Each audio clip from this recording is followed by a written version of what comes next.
Hey everybody, what's going on? Rob Sesternino here with another excellent Survivor Caramaon exit interview for you this morning. And today, the man of the hour that we're going to be speaking with is Malcolm Freberg. And boy, I have to say, in the history of Rob as a podcast, going all the way back to Survivor Nicaragua, since we've been doing these exit interviews, I can't think of a bigger fan favorite, at least from my unofficial opinion of watching Twitter. I don't think there's been a bigger favorite of the people watching the show, at least on social media, to go out of the game. So I think this is going to be a very anticipated interview this morning here with Malcolm, who really had been trying to basically do the impossible and trying to run the table here over these last 5 or 6 weeks of Survivor Caramaon. So we're going to talk with Malcolm. Had a great show with Stephen Fishback last night. Really having fun doing these Survivor Know-It-Alls. And of course, you can listen to the podcast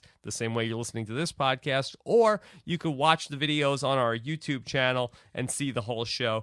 And had a great conversation with Stephen Fishback. Tried to figure out exactly where things went wrong for Malcolm. And really, we didn't fault him too much for the events of last night. But always a interesting conversation with Steven about what happened on the episode. And then also later today, I'll be doing a full recap of the episode with the one and only Jonathan Penner, who returns to Rob as a podcast, who also played with Malcolm last season and also played with Eric Reichenbach. So we can ask him about what he thinks about bros and all sorts of things like that. But I know why you're here. Let's get into it. I have Malcolm on the line. Let's go ahead and bring him in. Malcolm, are you there? I'm very disappointed you didn't call me Mal just now. I want you to know that. I'll call you Malk if you want. Yeah. I'm just playing. Anyway, Malk, just us bro to bro this morning, and want to talk about everything that's been going on. You got voted out last night. You've made the internet cry. I didn't mean to do that to you, and I do apologize. I meant to be there much longer. All right, well, Malcolm, I thought you did a great job this season, really in a tough spot, especially these last couple of weeks, and you kept it going probably far longer than anybody could have expected you to. Oh, I appreciate your kind eulogy there. Thank you. Yeah. All right. Well, let's get into it, and let's start here with the question that everybody is asking this morning. I'm sure you've probably got it a bunch of times already. What happened with Andrea staking you out? How long did she stand there? Was there any way you could have gone back, or why did you even care if she was watching you? Oh, she probably stood there for. That little standoff probably went for 20 minutes, half hour. It wasn't like hours or anything like that. How great would it have been if they like flashed out like a lapse time thing like they do on endurance challenges on the bottom? Just thought of that. But it wasn't that long. And I'd been looking for, I was at the point where I was despairing finding the idol because I'd been looking for a long time before that actually happened. And just like, I'd been dug under every damn tree on the left side of the, whatever the note said, and couldn't find the thing. So when she showed up, it was kind of like, well, we just kind of farted around for a little bit. It was annoying, but we were also laughing. So did you ever go back and look again after that moment when Andrea was there? So what happened was, and I think somebody said that they put it as like the secret scene on the website, was I went back and I shoved the old, my old wrappings from the last idol in my pocket, and Andrea and I think Brenda were like digging around like all my old holes, and I acted like I dug it up, like I dug up an idol. So I kind of like faked that I found it in front of them, and then just left. And the idea was that if you can't, I don't actually have it, I should act like I have it, so I give them to split a vote, and then I only need one person to flip. So I did go. I kind of bluffed that I had it. It became a theme after over the past few episodes. Yeah. All right. Well, how about with talking about trying to get somebody to flip? You guys were working on Eric and Sherry. Now, it seemed like for the last couple of episodes, you guys have been trying to work on Eric and Sherry, and you guys always seemed confident that you were going to be able to do it. But at the end of the day, they never seemed to, except for Eric last week when he finally voted for Philip, they were never actually voting with you guys. Why did you feel so confident that they were going to flip this time? I mean, Eric, I don't think, I came off sounding confident about Eric a few times. I never was. Like, it was so, he had no idea where his head was. He was just, like, out there hanging out. He went swimming occasionally. And then people would point at the flag where he was supposed to vote. So I didn't know what the hell was going on with Eric. But with Sherry, Sherry this time, Sherry was very, very close to Philip. That's how she'd been playing it since the merge. It was just kiss Philip, big, saggy pink underwear ass, and try to, like, work her way in the majority alliance, which won't be named. And so getting rid of Philip was part of, like, the subplot there was to sever Sherry. Like, as soon as we got back, I started talking to Sherry that night, trying to work her over. And, in the end, I think, I'm sure she did what she did I'm sure she has a strategic justification, but I didn't know how horrible she hated Reynolds and Eddie from the beginning on the fans tribe. I had no way of knowing about that, and I don't think she ever would have gone along with those two, just out of spite. Yeah. No, I was impressed that they even got that close, because I would have never thought from watching the first couple episodes that there would even be a possibility. So you are a uniter, Malcolm. I bring people together. Yeah. All right. So last week, so much stuff about this. You made the internet cry last night. You almost broke the internet last week. We never had so many comments about a move, whether some people said you were a genius, some people said it was a horrible move. So let's just go through that from last week. So what we didn't find out was how much discussion was there before Tribal Council about the big move with giving the 2 idols away. Did the other 2 bros know that you were going to do that? They knew. I found that new idol probably 45 minutes before Tribal. There wasn't a whole lot of time. And so you see Andrea and Dawn sprint off the tug, but I ran and grabbed Reynolds and Eddie and pulled them out in the woods. And this is the first time Reynolds knows that I've had an idol after stealing the child before that. So that was a fun little conversation. Was he pissed? But I told, pardon? Was Reynolds pissed?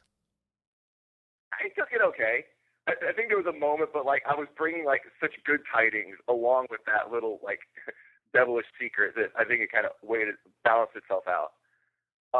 So we had to scramble, and, we were trying to throw out every idea, and as much as I love Reynolds and Eddie, the ideas they were coming up with were not. Sorry, guys. I can imagine. No. So I really with so little time and trying to come up with everything. All that move was, if you really break it down, was the move where I did in the Philippines where I bluffed and then didn't play the idol and Jeff Kent went home. That was the idea. I didn't want to play either idol. The idea was put them on, create some smoke, create some chaos, a little bit of drama, and then get away without having to play either one. I probably would have had to tackle Eddie to get the necklace off of him, but that was the idea. And then Eric, of all people, had to go and call it out. And then once he said it, I'm like, damn, that was worst case scenario. Okay, but he ended up voting with you guys, I'm not claiming that worked. That was worst case scenario. What happened? Having to play both of them to get rid of Philip. Now, did you think at all about just playing your own idol and then having another idol to play this week? I mean, you would have lasted longer in the game if you would have kept both of the idols and been more selfish, Malcolm. Well, I think I've shown myself to be plenty selfish when it comes to idols over the past couple seasons. But, play just one, it'd be just like limping to my death. There's no way to shift the game by just limping along and surviving at this point. If I was going to get to the end and win, I needed a fundamental shift in the dynamics of what was going on. And I saw just taking a rocket launcher to stealth our nonsense's plan as the best way to do that. Now, again, it didn't work anyway. I thought it would work, but the idea was even if it's worst case and we just have to double idol Philip out, hopefully that's enough of a fundamental shift to get me in a more solid position than just limping around playing idols every week. One of the ideas that a lot of people talked about, and again, I've said many times, a lot easier to come up with ideas when you're sitting on the couch with a bag of chips than to be on the island, was the idea of saying, hey, we're all safe tonight, you guys figure it out, and not to give them the option to vote out Philip. Was that ever talked about, that maybe could stealth destruct in front of everybody? I think that the whole, and we're kind of circling around, instead of declaring voting for Philip, that we were voting for Philip. And it was really, what you're saying is probably the way it should have gone. That is probably the way it should have been played. It's not even a defense. I'm admitting that that's the way it should have gone. But what I thought was, I didn't expect that level of chaos when we pulled out the idols. Playing with those guys, especially, I would say, Cochran and Andrea, for so long, we had when I was with him, like we had every umpteenth scenario of like every possible permutation of any strategy anybody could throw out there planned for. We had like it was insane how like much they thought through this stuff.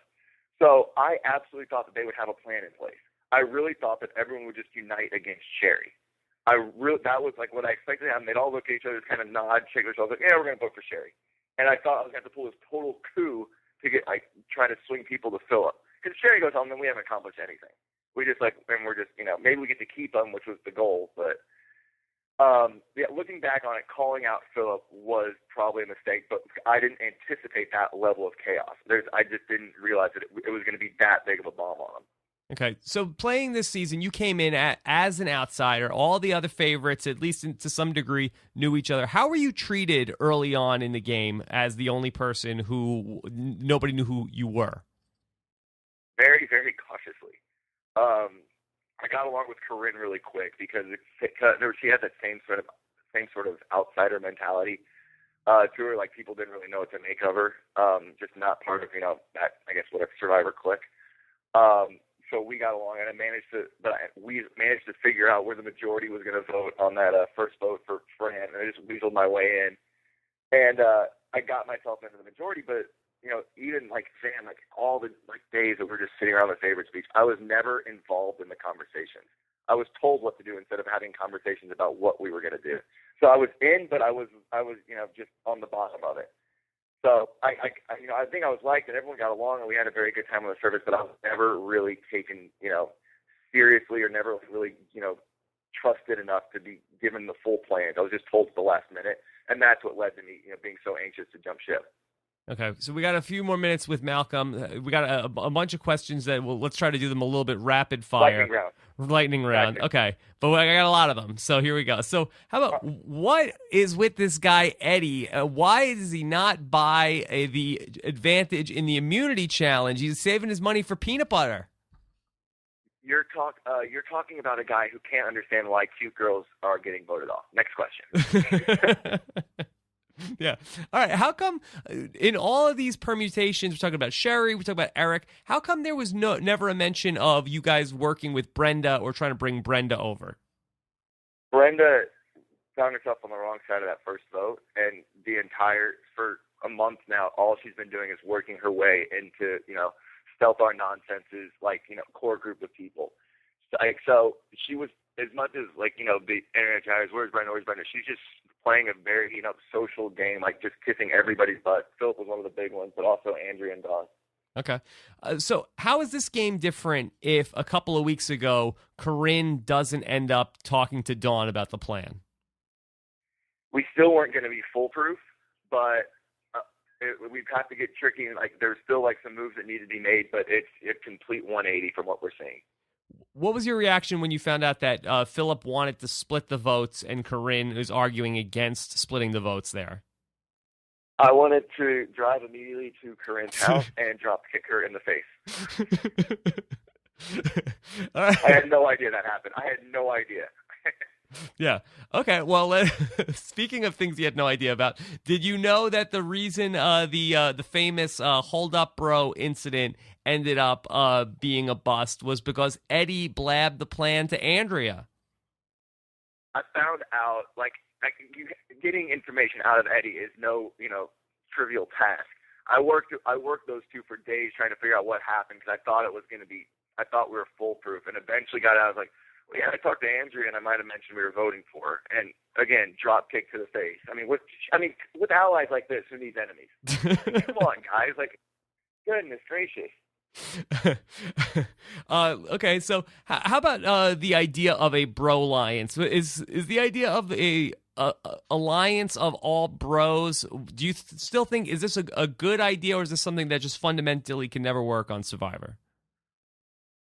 If you define bro as Eddie, then it's not going to work. But if you define bro as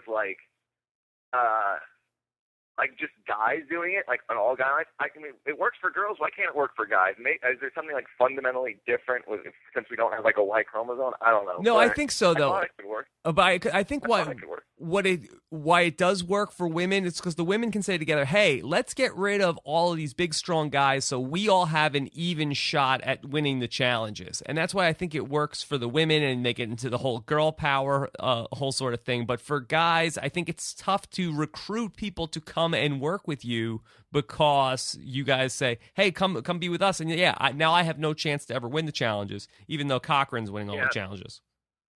But even then, like, we did have it, like, right at the merge time. Like, Snowy was totally on board, and, like, by necessity, and Corinne. And then if we could have, like, swung Eric for just one vote, like, it's not a total bro alliance. Like, it's not going to be, like, a majority of, like, all, like, young, fit guys.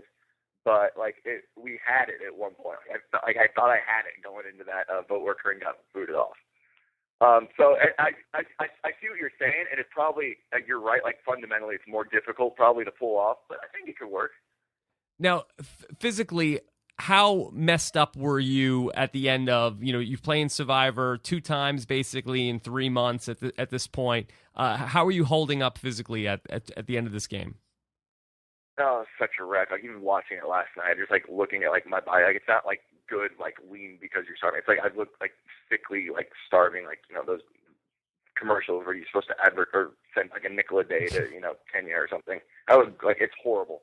And to this day, like, we're almost a year later, my muscle mass, like, still isn't back, like, in my shoulders and my chest. Like, I've been working out, I just can't get it back. I know, I hear you. I hear you. I just could not compete. Like, I was, like, with, like, Reynolds and, like, all the other, like, big guys. I just wasn't at the same physical level.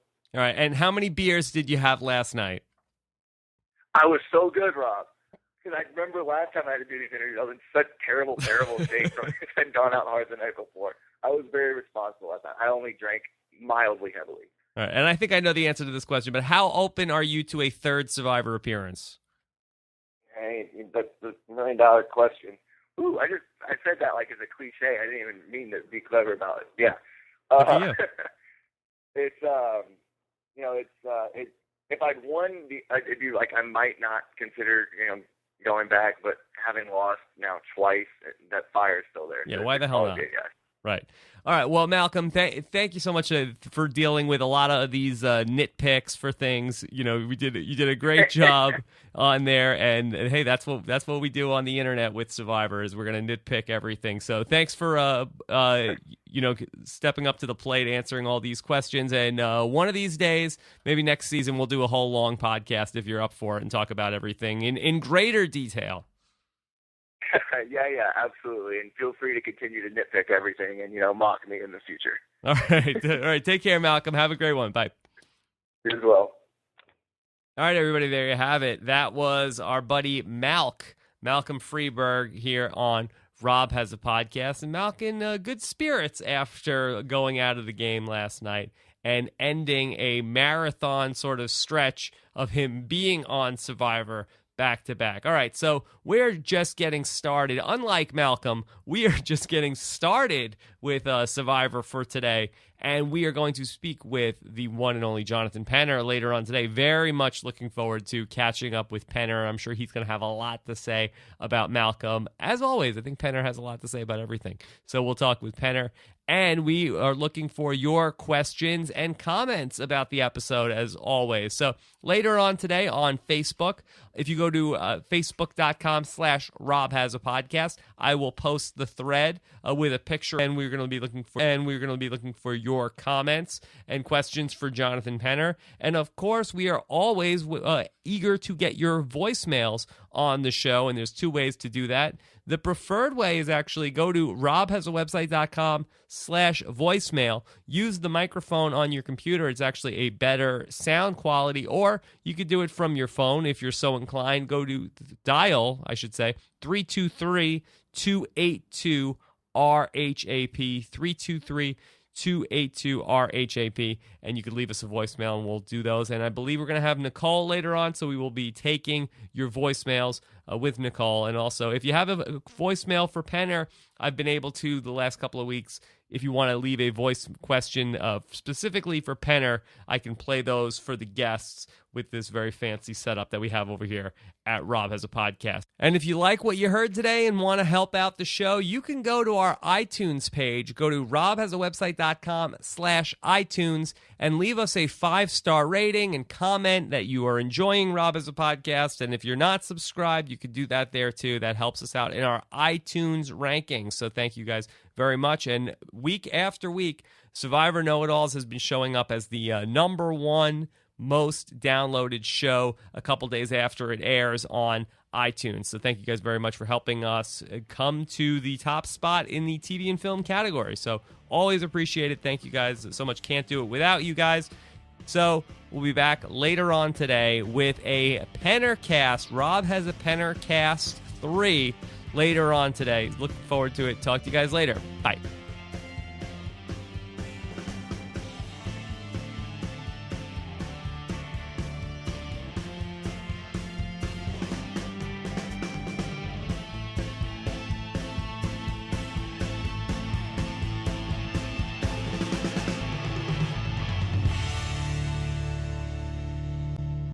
All right, well, let's get into it, and let's start here with the question that everybody is asking this morning. I'm sure you've probably got it a bunch of times already.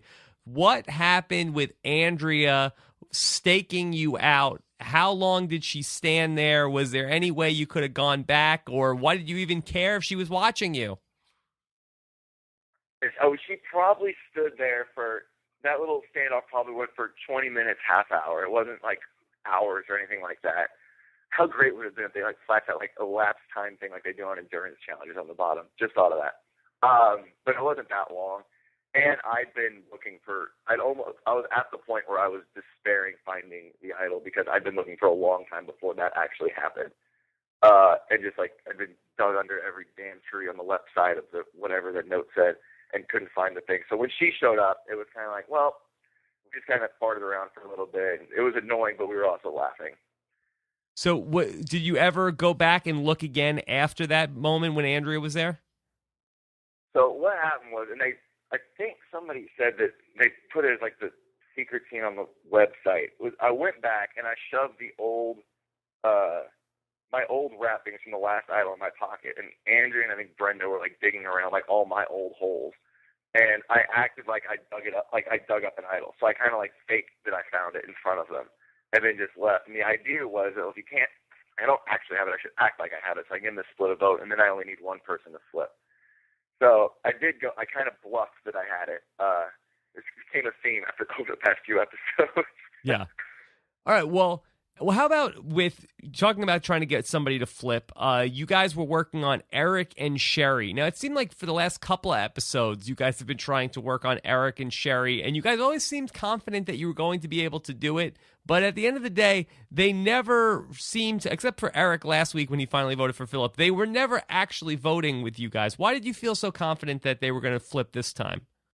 I mean, Eric, I don't think, I came off sounding confident about Eric a few times. I never was. It was so, you had no idea where his head was. He was just out there hanging out. He went swimming occasionally. And then people would point at the flag where he was supposed to vote. So I didn't know what the hell was going on with Eric. But with Sherry this time, Sherry was very, very close to Philip. That's how she'd been playing it since the merge. Was just kiss Philip, big, saggy pink underwear ass, and try work her way in the majority alliance, which won't be named. And so getting rid of Philip was part of the subplot there was to sever Sherry.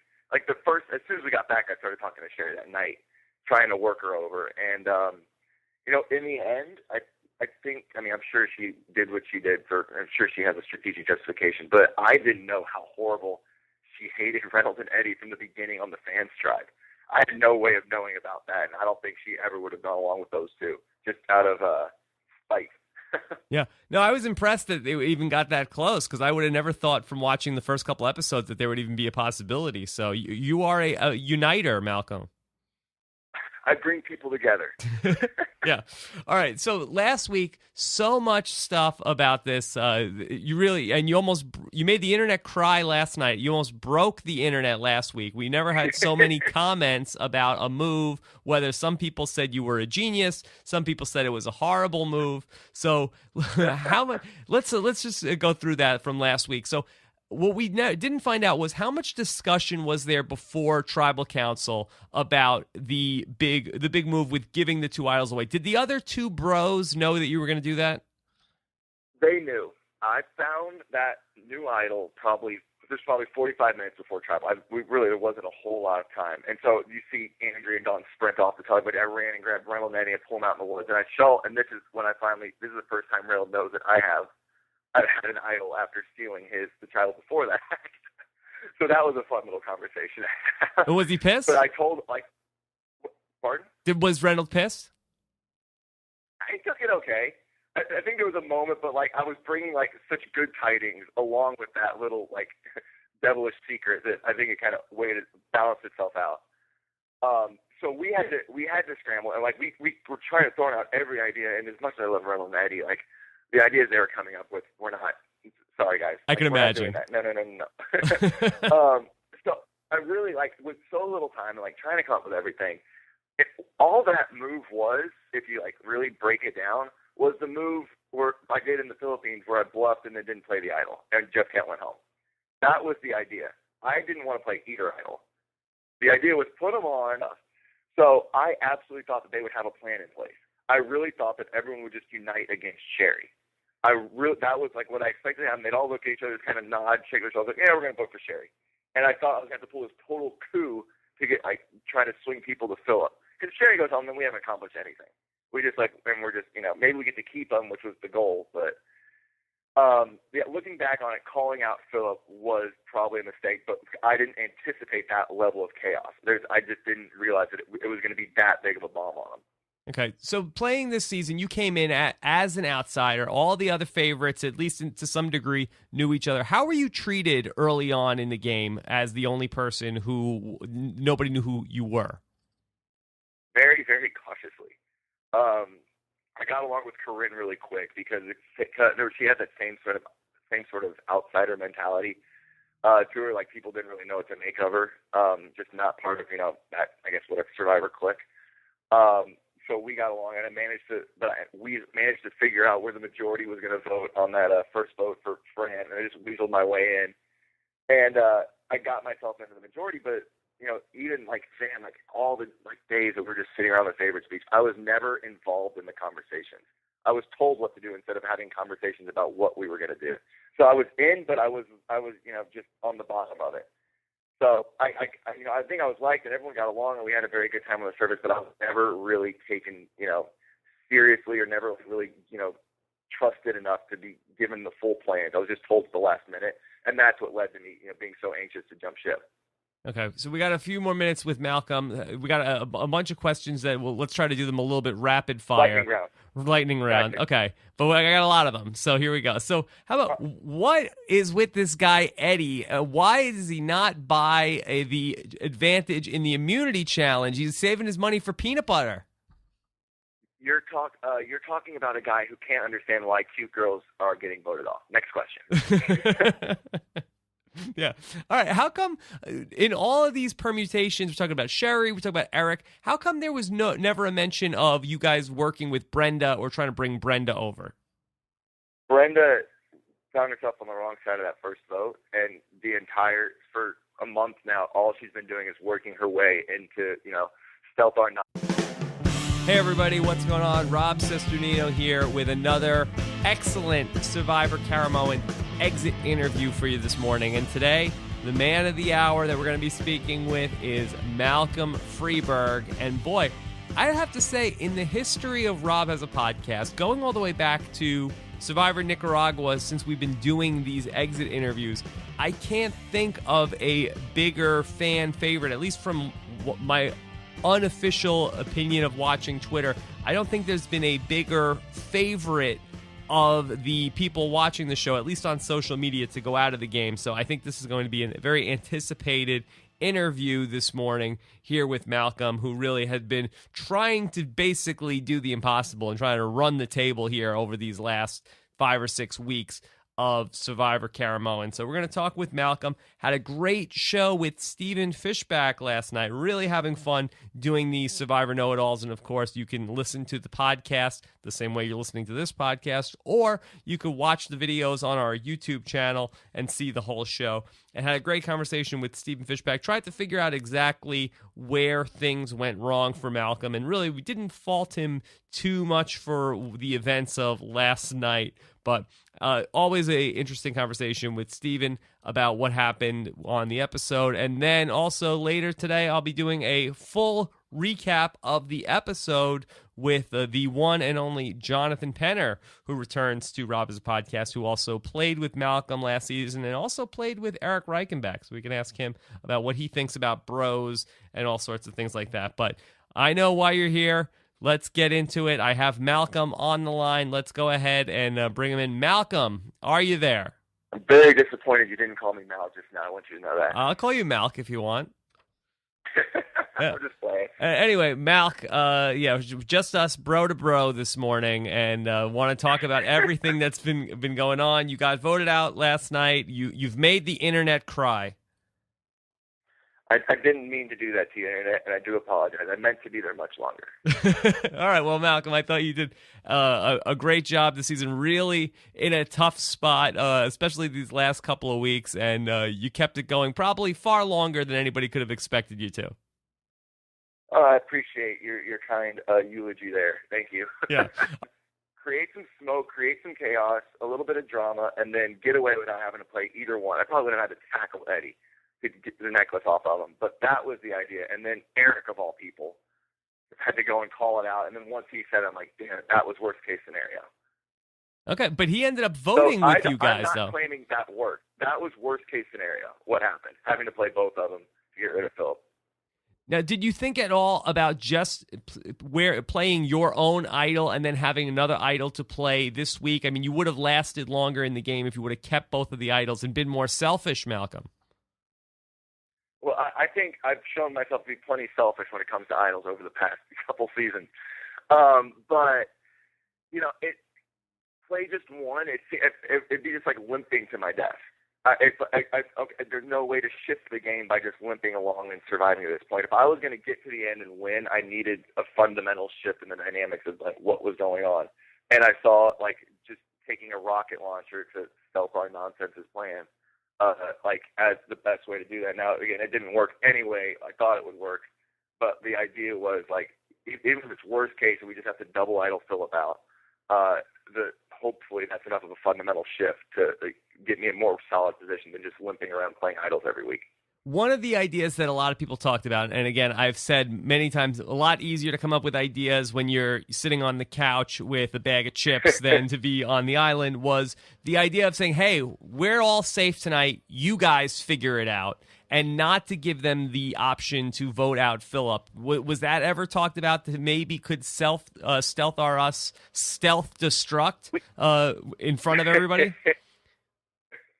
I think that the whole, and we're kind of like circling around declaring, instead of declaring voting for Phil, that we were voting for Philip. And it was really, what you're saying is probably the way it should have gone. That is probably the way it should have been played. It's not even a defense. I'm admitting that that's the way it should have gone. But what I thought was, I didn't expect that level of chaos when we pulled out the idols. Playing with those guys, especially, I would say Cochran and Andrea, for so long, like, when I was with them, like, we had every umpteenth scenario of like every possible permutation of any strategy anybody could throw out there planned for. We had like it was insane how like much they thought through this stuff.